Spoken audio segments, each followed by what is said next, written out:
In a land where the ocean meets the horizon and a great river carves its way through time. This is my Gambia.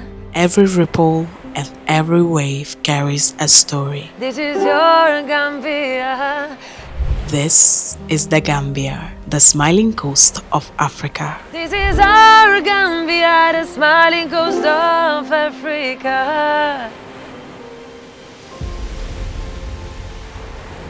Along the shore, the rhythm of the sea moves with life. Moments of stillness, moments of joy, a dance between the timeless rocks and the endless tide. By the riverbanks, another song rises.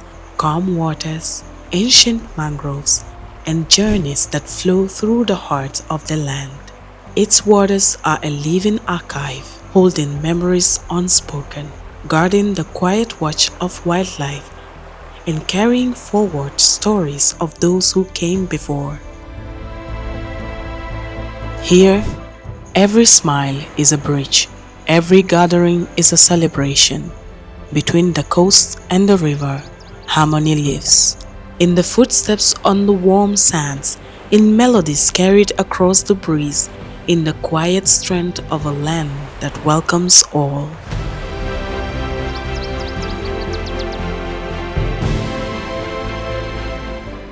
As the sun falls, the waves and the rivers whispers together of beauty, of resilience, of life flowing endlessly forward. This is the Gambia, a meeting place of water, sand, spirit, and soul.